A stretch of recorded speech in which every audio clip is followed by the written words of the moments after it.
American ရေတပ်ကဒေါ်လာသန်းပေါင်းများစွာနဲ့ကန်လှန်ရတဲ့ AI ကုမ္ပဏီ CEO ဖြစ်လာသူမြန်မာဒုက္ခသည်ဟောင်းကိုပေါလွင်ဘဝကိုဘယ်ကနေဘလို့စတင်ရမှန်းမသိဖြစ်နေကြတဲ့လူငယ်များစွာအတွက်အားတက်စရာကတော့ကမ္ဘာထိပ်တန်းကာကွယ်နည်းပညာလောကကိုတခေတ်ဆန်းစီတဲ့မြန်မာပြည်ဖွား American ရောက်ဒုက္ခသည်ဟောင်းကိုပေါလွင်ပဲဖြစ်ပါတယ်။ကိုပေါလွင်က American ကာကွယ်ရေးဝန်ကြီးဌာနအတွက်အဆင့်မြင့် AI နည်းပညာသုံးမောင်းသူမဲ့ရေယာဉ်တွေကိုတိစောက်ပေးနေတဲ့ Havoc AI ကုမ္ပဏီရဲ့ပူးတွဲတည်ထောင်သူနဲ့အမှုဆောင်အရာရှိချုပ် CEO ဖြစ်ပါတယ်။သူရဲ့အောင်မြင်မှုကကြီးမားတာကြောင့်ကမ္ဘာကျော် Forbes Magazine ကြီးမှာတော့ဖော်ပြခံခဲ့ရတဲ့သူပါကိုပေါလွင်ကအသက်10နှစ်အရွယ်မှာပဲမိဘတွေနဲ့အတူမြန်မာနိုင်ငံကနေအမေရိကန်နိုင်ငံကိုဒုက္ခသည်တူအနေနဲ့ရောက်ရှိလာခဲ့တာပါဖခင်ဖြစ်သူကကုန်တင်ကားမောင်းရပြီးမိခင်ဖြစ်သူကတော့လူနာပြုစုဆောင်ရှောက်သူအဖြစ်ပင်ပင်မမတ်အလုပ်လုပ်ကိုင်ခဲ့ကြပါတယ်2000ပြည့်နှစ်မှာတော့ကိုပေါလွင်ကအမေရိကန်နိုင်ငံသားဖြစ်ခံယူကအမေရိကန်ရေတပ်အကယ်ဒမီကိုတက်ရောက်ခဲ့တာပါရေတပ်အကယ်ဒမီကနေဘွဲ့ရပြီးတဲ့နောက်မှာတော့ကိုပေါလွင်ကအမေရိကန်ရေတပ်မတော်ထဲမှာ17နှစ်တိုင်တာဝန်ထမ်းဆောင်ခဲ့ကောင်ဤပညာကျွမ်းကျင်သူဂျိုးထာနာနဲ့ပူးပေါင်းပြီး2024ခုနှစ်မှာတော့ Havoc AI ဆိုတဲ့ကုမ္ပဏီကိုတည်ထောင်ခဲ့ပါတယ်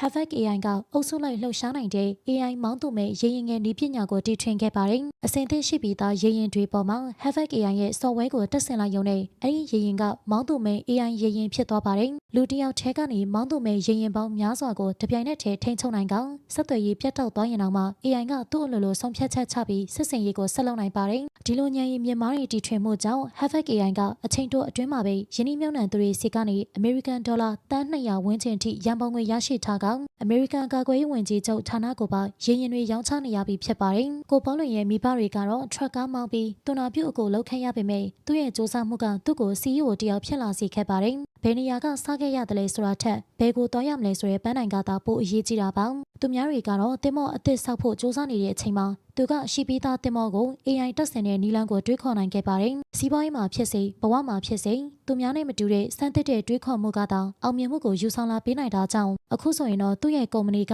ဒေါ်လာတန်းချီတန်ကြေးရှိနေပါပြီရှင်အခုချိန်မှာအခက်ခဲတွေကြားရုန်းကန်နေရတဲ့မြန်မာလူငယ်တွေလည်းကိုပေါလွင်လိုအားတက်စရာစံပြလူသားတွေရှိတာကြောင့်စိတ်တက်မကြပဲပညာရေးနဲ့အရေးချင်းတွေကိုအများနဲ့သွေးနေဖို့တိုက်တွန်းလိုက်ပါစေ။ဂျီအန်ပရိသတ်များလုံးကိုကျေးဇူးတင်ပါတယ်။နေ့ရက်တိုင်းအတွက်ပျော်ရွှင်ပါစေ။